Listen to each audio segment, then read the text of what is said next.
What's going on with Google's AI right now might have a big impact on that thing that's happening this November. It all started when people noticed that it was basically incapable of producing images of white people, unless you wanted an image of people eating fried chicken.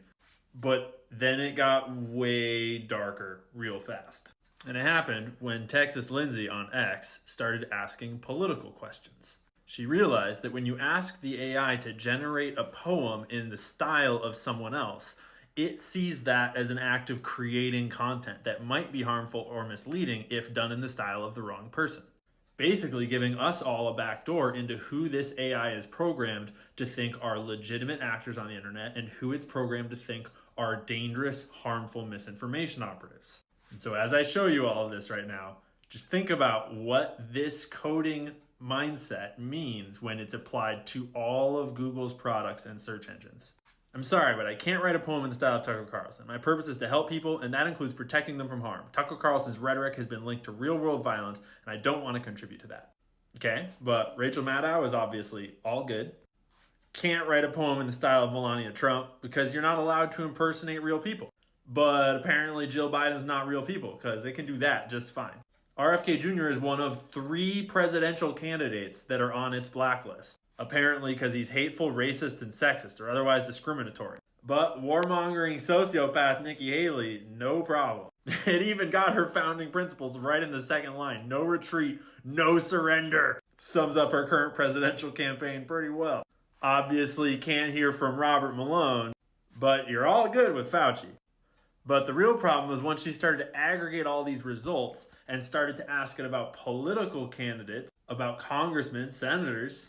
With very few exceptions, it became obvious that Google's AI is programmed to accept Democratic views and to reject Republican views.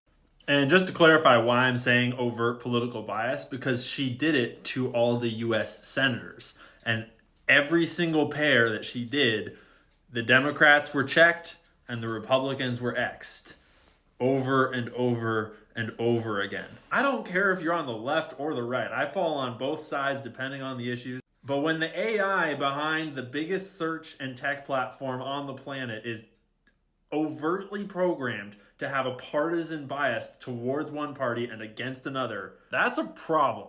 And just so all you on the left don't get too excited about this, let me show you what it said about Israel. I asked it if it could tell me how many children have died in Gaza since October 7th. Sorry, you gotta try Google search. But if you ask it how many Israelis died on October 7th, it's got all the answers you need. But I figured I should unbiased and use the exact same prompt both ways. So how many Palestinians have died since October 7th? No answer. How many Israelis have died since October 7th? All the answers you could need. That'd be about 30,000 Palestinians, mostly women and children, to 1,100 Israelis. So I figured I'd close with, how many of the founders of Google were Jewish? Yeah, the answer would be both. Both of the founders of Google are Jewish, and they both support Israel in a big way. And remember, it can't produce a poem in the style of RFK Jr. because that would be hateful, racist, sexist, and otherwise discriminatory. But it has no problem generating a poem in the style of Benjamin Netanyahu. I know the other day I said that the pictures of white people stuff was just a distraction. We had to stay on point. I was mistaken. This is a big deal. Like from where I'm sitting, I think this basically qualifies as Nenection interference.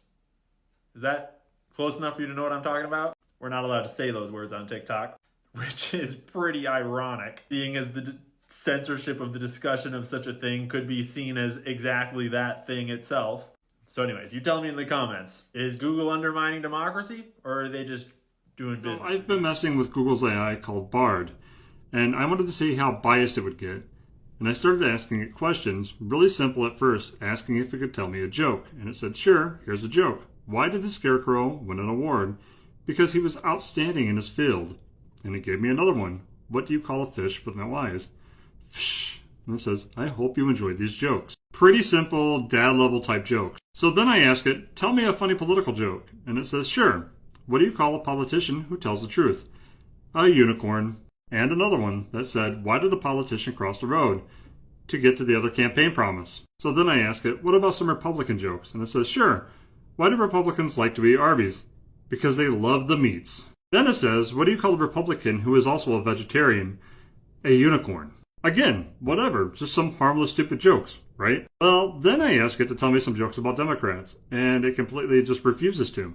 It says, I'm just a language model, so I can't help you with that. Then I ask it again, what about Republicans? And it fires off another joke. It says, sure, here's a funny joke about Republicans. What do you call a Republican who is always honest and keeps his promises? A Democrat.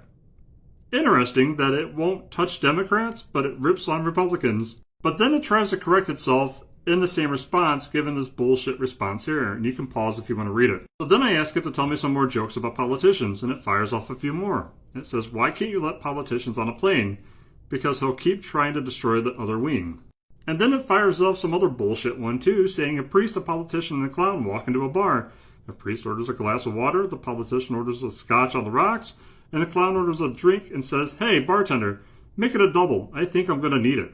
But again, when I ask it to tell me a funny joke about liberals, yeah, it just refuses to do anything. So this is just another example of how biased the AI is getting because of the people programming it and the people using it. And I tried several times to point out the fact that it's making jokes about Republicans, but it won't do it with Democrats, and it acts like it has no idea what I'm even talking about. Why the genocide in Congo, the apartheid in South Africa, and exploitation of Africa as a whole is linked with Israel.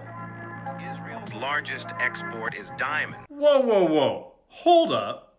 Israel's largest export is diamonds? One thing we should all be in the habit of doing a little more often is using this little supercomputer you have in your hand to double check crazy things when you hear them on the internet. Because we both know that there are no diamond mines in Israel. So I looked it up. And now we both know that, yeah, holy shit. Israel's biggest export are diamonds, even though they don't have any diamonds. Better stop this video before I say something anti-Semitic. The way that all of y'all rushed to post those filters, and a lot of them weren't even donating money to actual people. You know, the filters for Congo, knowing that the Congolese people are not seeing a cent of these donations. The way that y'all rushed to go post those filters, but you're not talking about something this important, like the fact that Israel is being sued in the ICJ right now. Get into it. South Africa is suing Israel for committing genocide in their International Court of Justice. And we've all seen how they retaliate against countries that speak out against the genocide, like how they took Yemen out of the food hunger program, in knowing that 40% of their population is starving. So yeah, South Africa is doing this big one. These are the lawyers that are going to be suing Israel, and Israel is denying all claims of genocide, even though there is photographic and videographic proof all over the internet. Like, you literally can't deny it with this much proof out there. We are looking for babies, but there is no babies left. What babies? Say that again. Say it again. No, maybe I kill a girl, she was 12, but I'm looking for a baby.